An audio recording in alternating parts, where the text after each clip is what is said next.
What's up, guys? There was an event that happened that pretty much snuck under the radar for me.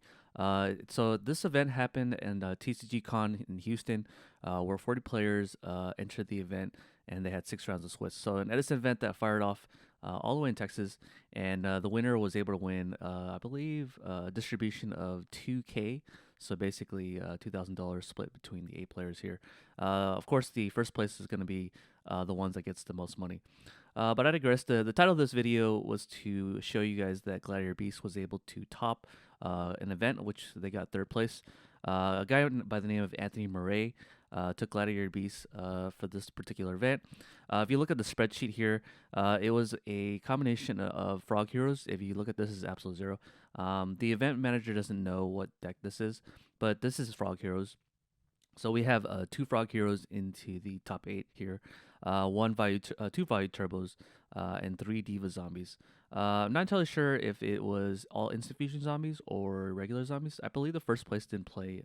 So in the first place here, we don't even see a single card of Instant Fusion in the main deck, but it does play the Destiny Hero Malicious in the main deck. So despite the fact that the zombie deck usually has a bad matchup against Gladiator Beast, this particular build of zombies, which has more bricks, with no with even a Spine Gilman in the main deck, was able to win first place. So congratulations to Mr. Michael Anthony Salazar. That's quite a handful of a name. But in third place, this is the start of the show here.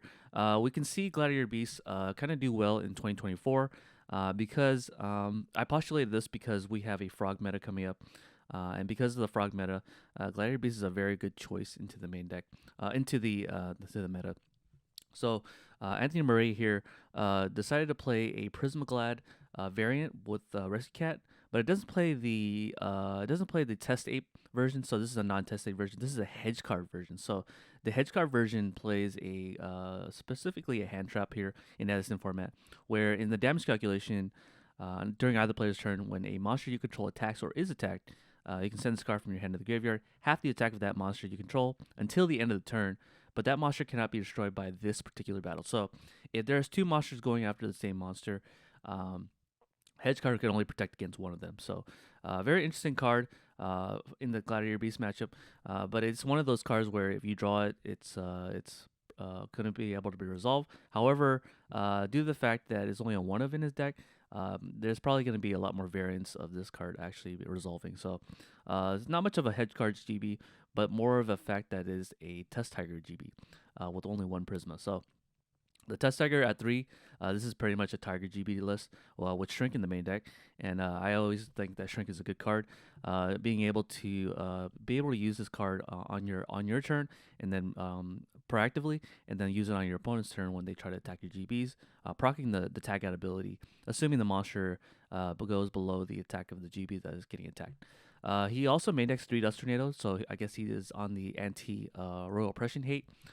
Being able to hit back row on your opponent's board to be able to clear the way so that your GBs can attack. He is on the 1 Secutor. The 1 Secutor allows him to pretty much push forward and then have access to Heraclinos.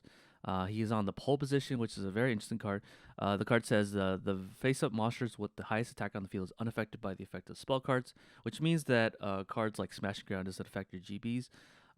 So I'm not entirely sure what he was trying to go for this particular play, because if he has his face up on the field, then he can't activate Shrink and then shrink the monster that with the highest attack. So if a GB gets attacked by a bigger monster and a pole position's face up, then the Shrink is most likely not going to do much. So I'm not sure what he was trying to go for. Maybe he was trying to go for like a Heavy Storm strategy where if someone Heavy Storms this card, the adverse effect of pole position triggers when the pole position is removed from the field, destroy the face-up monsters with the highest attack on the field. So I'm not entirely sure what he was trying to go for with that one, but yeah.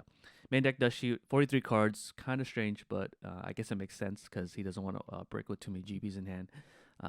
So that's probably why he's on the 43 card line. So yeah, all the rest is pretty much standardized. Even the Call the Haunted, the compulsory is not standard. The 3 deep prisons to pretty much play defense, in the 3 Book of Moon. So a good GB player always plays 3 Book of Moon in Edison format. I don't think you should go any less, in my opinion, because it has so much utility. In the side deck, he has the 2 Cyber Dragon. Of course, that's pretty standard. He sides the second Hoplomys probably for the Hero Beat matchup. And then he sides the second Hedge Guard. Not entirely sure what he sides the Hedge Guard for. Maybe he gets Hero Beat. And then he has the Grand Mole here to be able to bounce back the Absolute Zero in the matchups where that is very common. And then he sides into Ancient Forest, which is a really cool card in Gladiator Beast. Basically what it does is that it flips all face down monsters to face up attack position. And then all the flip effects that normally trigger are not be able to be activated. And then so it's basically a null and a cross out, but it doesn't get rid of the monster. And it also has another cool ability where if a monster attacks, it gets destroyed at the end of the end of that turn's battle phase. So really good defensive card.